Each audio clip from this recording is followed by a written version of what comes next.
Agora é hora da gente falar sobre obesidade infantil. Eu estou recebendo aqui nos nossos estúdios a nutricionista Rita de Cássia, que vai nos ajudar a esclarecer as dúvidas sobre este assunto. Tudo bem, Rita? Boa tarde. Tudo bem, boa tarde. Prazer te receber aqui, viu? Obrigada pelo convite. Antes de eu começar a conversa com a Rita, eu queria que você acompanhasse junto comigo uma matéria. Veja, a obesidade infantil atinge 1 em cada 10 crianças no país. A dificuldade de se alimentar de forma adequada e a ausência de exercícios físicos muitas vezes arrastam essa situação da infância para a fase adulta. Acompanhe. A obesidade infantil é uma realidade preocupante. O número é assustador. Segundo a Organização Mundial da Saúde, OMS, no Brasil, 1 em cada 10 crianças é obesa. São 6,7 milhões de crianças com esse problema. Um dos fatores que influenciam o aumento de crianças com sobrepeso é a má alimentação.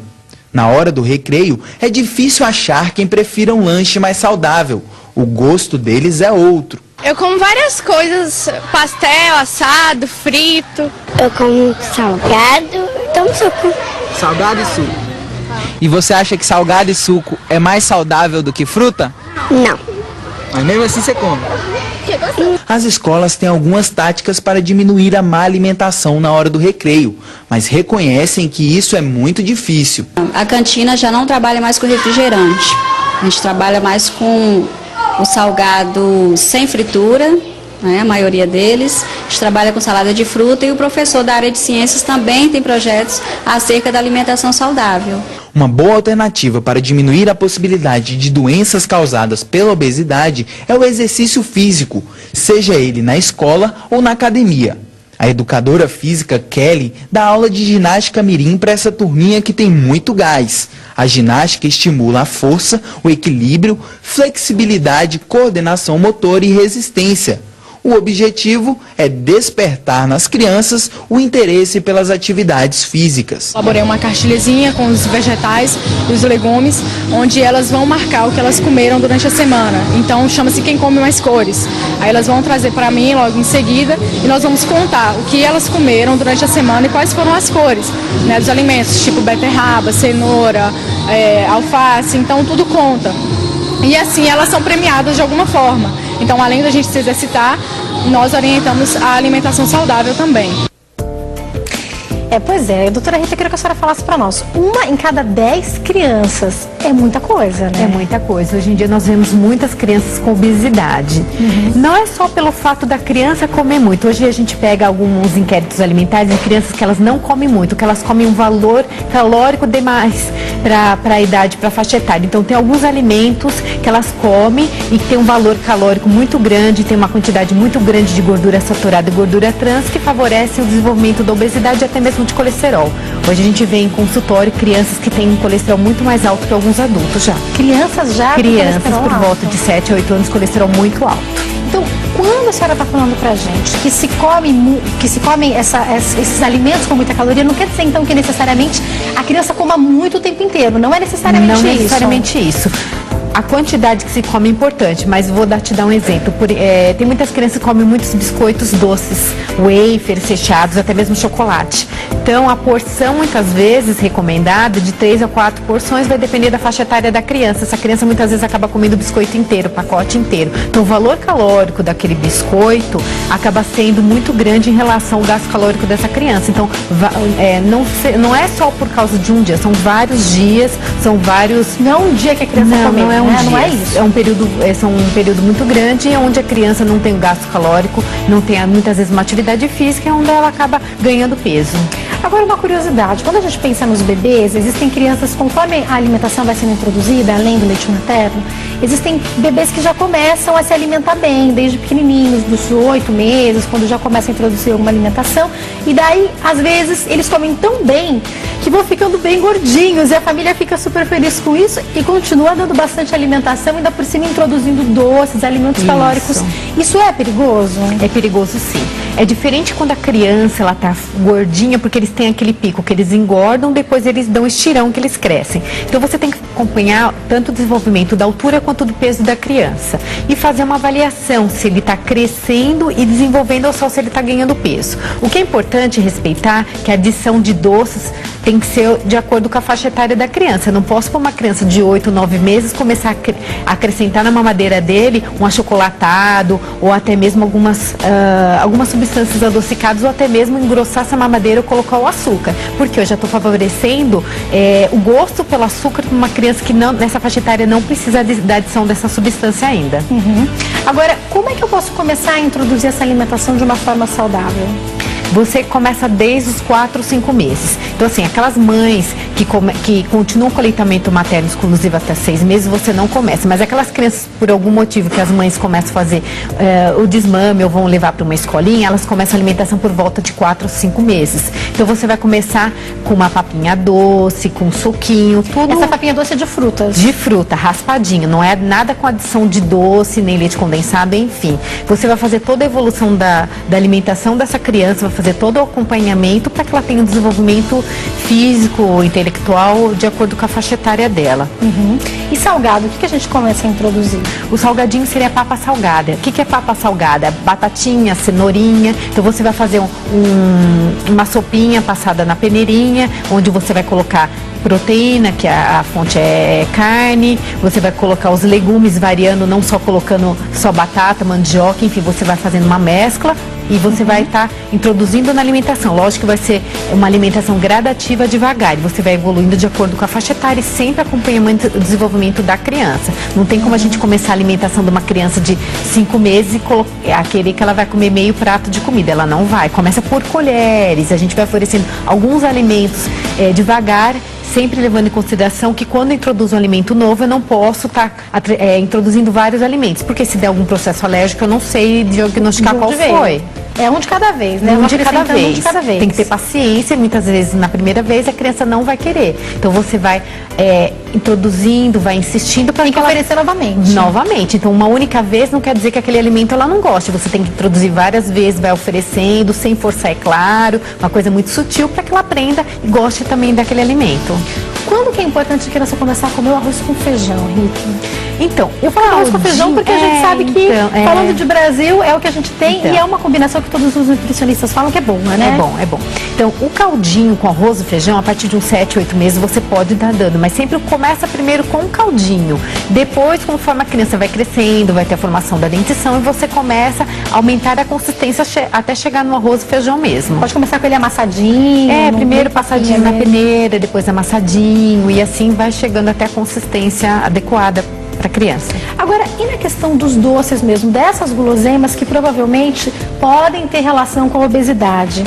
É importante a criança experimentar, porque as outras crianças também vão experimentar. Eu posso introduzir isso em algum momento da alimentação da criança? Eu devo evitar? Qual que é a sua opinião? Então, os doces, a criança vai conhecer no decorrer da sua vida mesmo. O que eu não posso, uma criança de 8, 9, 10 meses, antes de um ano, está crescendo algum tipo de açúcar nessa mamadeira, chocolate, não. Primeiro que não tem necessidade pelo tipo de gasto calórico que essa criança tem, pelos tipos de alimentos que ela precisa conhecer. Mesmo porque um achocolatado pode ter um processo alérgico. Se você pegar uma criança de um ano, ela não tem desenvolvimento ainda do intestino, do estômago totalmente ali para estar recebendo esses tipos de alimento. Então, deixa mais para frente, quando tiver com uma alimentação mais geral, né, com 1 ano e meio, e a gente começa devagar a estar oferecendo esse tipo de alimento. Por quê? Se a gente começa muito com uma criança muito novinha a oferecer esse tipo de alimento, ela acaba gostando muito mais cedo do doce. Então, uma criança que a partir do momento que eu acrescentei para ela um açúcar, um engrossante naquela mamadeira, ela nunca vai querer mais aquela mamadeira só com leite. Por quê? É mais gostoso. Agora eu fiquei com uma dúvida, Rita, você falou pra gente há pouco que as pesquisas apontam de crianças às vezes com 7 anos com colesterol alto. Como que uma criança chega nos 6, 7 anos de idade obesa? Chega, porque hoje em dia as crianças não têm um desenvolvimento de atividade física como no passado. Hoje em dia tem crianças que só fazem atividade física na escola, que é uma vez ou 2 por semana. Então elas ficam jogando videogame. A brincadeira é sentada no computador. Brincadeira sentada. Então vamos supor, se você comer 3 a 4 biscoitos, são 150 calorias, vai depender da marca do biscoito. E aí muitas vezes a criança não fica só em um biscoitinho, depois vai ao chocolate. Porque ela tá na frente da TV do computador, ela come o pacote inteiro, vai o sorvetinho. Não que esses alimentos elas nunca vão comer, elas vão comer sim, são crianças, têm que comer porque elas vão gastar energia. Mas se aquela criança que só fica sentadinha mediante o computador ou só jogando, então assim, você vai somando vários dias, depois de uma festinha, N coisas, ela começa a ter. Por quê? você só está acumulando gordura. E quando você come esse tipo de alimentação, biscoitos recheados e wafers também, ele tem uma quantidade de gordura saturada muito grande. Então você vê hoje em dia crianças que o paladar dela já é mais adocicado e voltado mais para a questão de frituras. Então por isso que ela já tem um colesterol mais alto. Um arroz com feijão e uma carne grelhada, ou talvez assada, ela não vai gostar tanto, é isso? Não vai gostar tanto. Então tem crianças sim que elas têm o hábito alimentar, tanto incentivado pela escola, como pelos pais, uma alimentação mais regrada, um arroz, feijão ou um grelhado, mas tem crianças também por motivos que muitas vezes a mãe não tem tempo, pela correria, ou por ser mais prático, ou por ser mais apetitoso, porque a gente sabe que a gordura também confere sabor ao alimento, ela acaba gostando mais, ou até mesmo ela tendo oferta, oportunidade de comer muito mais vezes esse alimento na semana. Então, no decorrer, vai acarretando a obesidade e o colesterol. Agora, qual que é a importância? A gente fala sobre o acompanhamento com o pediatra, mas a criança começou a ficar um pouquinho fora do peso. Já não seria importante procurar uma nutricionista antes de chegar no grau de obesidade? Então, até 1 ano, eles têm um acompanhamento mensal com um pediatra. Eu digo assim, que depois do 1 ano, o pediatra já começa a espaçar a consulta a cada 3 meses. Então, veja bem, se eu estou vendo que meu filho, até mesmo que ele esteja dentro do peso, não custa, dá uma passada na nutricionista, vai fazer um plano alimentar personalizado para o seu filho, para fazer um acompanhamento, porque o que serve para o filho do vizinho, muitas vezes não serve para o meu filho. Então, você não vai passar mensalmente na nutricionista, nem a cada 3 meses. Isso vai depender do acompanhamento que deve ser feito, ok? Então, assim, se desde o começo começa a fazer um acompanhamento, é mais difícil da criança levar no futuro a ter uma obesidade. E assim, a questão não é só a estética, a questão muitas vezes que na escola a criança é rotulada, é taxada por alguns apelidos e acaba tendo outros tipos de problema também para a criança. Pode desenvolver até problemas psicológicos. Correto. Também, né? Agora, Rita, uma curiosidade. Quando a gente fala assim das mamães, das vovós, a gente sabe que querem o melhor para o seu bebê. E aí, muitas vezes, querem dar algum produto assim que está no momento para abrir o apetite, que vai fazer comer mais, é aquilo que você toma, que tem muito alguma coisa, muita vitamina. Tem que se tomar cuidado com isso? Tem sim. Na verdade, toda vez que você vai fazer uma suplementação de uma vitamina, ou então de um alimento, uma vitamina, seja lá o que for, você tem que fazer um acompanhamento e um exame médico laboratorial. Não tem como a gente olhar para a cara de uma criança e falar, olha, essa criança precisa de X vitamina. A gente precisa fazer um acompanhamento e ir através dos exames. Não tem outra alternativa. Então, porque eu vi na televisão que é bom tomar esse alimento porque eu abro apetite, mas será que aquela criança, o que ela está comendo já está sendo suficiente ou não para o crescimento dela? Então, tudo isso vai ter que ser avaliado e orientado. Não tem como a gente falar assim, não, a partir de tal idade ou porque a filha do vizinho toma e eu vou dar para o meu filho também. Agora, qual que é a orientação que você dá para os pais que tentam introduzir a alimentação saudável, os legumes, as verduras, o arroz, o feijão grelhado para o filho, e o filho não quer? Eu já ouvi algumas mães falarem que se o filho quer o doce e não quer comer a comida, elas dão doce porque pelo menos vão se alimentar de alguma coisa. E eu já ouvi também mães falarem que não quer comer a comida, não vai comer nada, uma hora vai dar fome, a hora que der fome vai comer a comida. Qual que é a sua opinião como nutricionista? Então, se desde pequenininho ele já está acostumado naquela alimentação regrada, que naquele horário, aquele prato, ou seja lá, aquele lanchinho, café com leite, seja lá o que ele vai tomar, é aquilo que ele vai estar acostumado. Muitas crianças, elas começam a ter o problema de não se alimentar, porque a mãe, com medo da criança não crescer, não se desenvolver, acaba, agora é o horário do almoço, acaba oferecendo outros alimentos que não faz parte. Então veja bem, o horário do almoço é o horário do almoço, o horário do lanche da tarde é o lanche da tarde. O que a gente não pode criar no filho da gente é que eles tenham em mente que se ele sabe que se ele não almoçar à tarde, eu vou dar uma mamadeira, vou dar alguma coisa, então automaticamente eu vou esperar. É como nós, se eu sei que de repente tem algum alimento que eu não gosto e mais tarde eu tenho a opção de comer um outro que eu vou gostar mais, eu vou esperar. Então a criança, ela é pequena, mas ela é esperta. Então se ela perceber que o pai e a mãe ficam fragilizados com a situação que ela não come, então veja bem, se eu oferecer para ela um pratinho de comida, mais a frutinha, se ela não comeu a comida, comeu a frutinha, bem, agora eu não posso, você quer uma mamadeira? Se você quer algum tipo de alimento, um biscoitinho, isso não pode ser feito. Agora, eu queria que você falasse para nós sobre a obesidade infantil em si. Quando as pessoas te procuram, já está instalado na criança a questão da obesidade. Qual é o tratamento? O tratamento, primeiro, eu faço toda a solicitação dos exames para ver que grau que está a essa obesidade, se realmente essa obesidade é só o ganho de peso, ou então se tem o colesterol propriamente dito, se pode ter uma diabetes. A maioria dos casos tem. A maioria dos casos também a gente percebe que crianças já estão com uma glicose no sangue muito elevada, então a gente primeiro precisa diagnosticar, é só o ganho de peso ou tem colesterol e diabetes junto? Então depois disso a gente vai fazer todo o acompanhamento, o plano alimentar personalizado para essa criança, o aumento de fibras na dieta, porque muitas vezes hoje as crianças cada vez menos estão comendo menos frutas, e fazer o acompanhamento dessa criança para que ela comece a ganhar, para que ela comece a perder peso, mas ela comece também a crescer. O acompanhamento da criança é diferente do adulto. O adulto, a gente fica batendo muito na tecla de perda de peso. Isso. No caso de criança, a gente quer que ele mantenha aquele peso, ele pode perder, mas não abruptamente, ele praticamente ele se mantém, e o que ele precisa é ganhar altura, ele precisa estar se desenvolvendo, e nisso a gente vai fazendo todos os acompanhamentos. Precisa crescer sem engordar, não é emagrecer de repente. Não é emagrecer de repente. Em alguns casos extremos, crianças que muitas vezes já pesam 60, 70 quilos, então a gente começa a fazer uma redução sim de perda de peso, porque senão vai ficar um adulto extremamente obeso. Agora, crianças que estão a 5, 4 quilos acima do peso, então seria ganhar altura. Em alguns casos é preciso intervir com medicamento também? Alguns casos sim.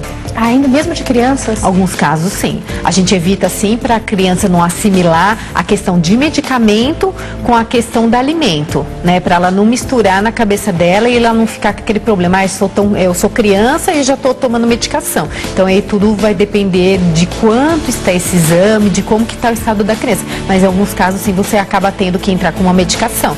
Eu tenho menos de um minutinho para encerrar, mas eu só queria fazer uma última pergunta. Em alguns casos é necessário também encaminhar essa criança por um psicólogo, por todas as questões que a gente imagina que ela deve passar? Com certeza. Na hora que você faz um inquérito alimentar, você consegue ali diagnosticar se o problema está que a criança é compulsiva, por algum problema ela já come demais, ou se a mãe também tem que fazer algum tratamento juntamente com o psicólogo com a criança, porque muitas vezes a criança está comendo um volume exagerado, ou até mesmo alguns alimentos que não deveriam fazer parte, porque a mãe é muito ansiosa, a mãe tem muito zelo, às vezes a mãe está com medo que a criança não esteja de acordo, para ela a impressão que a criança deve ter, que deve ser bem gordinha, bem fofinha. Então, a gente, ali numa simples conversa, a gente já consegue rastrear, diagnosticar qual realmente é o problema. Se o problema é só a mãe, se é só a criança, ou só se está ali na dieta. Muitas vezes o problema ali está focado na dieta, que você consegue fazer um remanejamento e essa criança consegue se desenvolver e está fazendo um ganho de altura e chegar um adulto dentro do peso.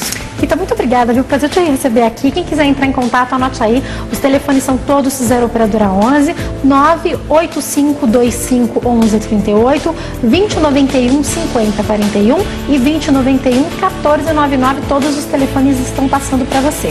Tem também o site que é o www.consultoriaalimentar.com.br. Tá passando imagens do site www.consultoriaalimentar.com.br. Mais uma vez, obrigada, Rita. Prazer te receber aqui, viu? A minha vida fica com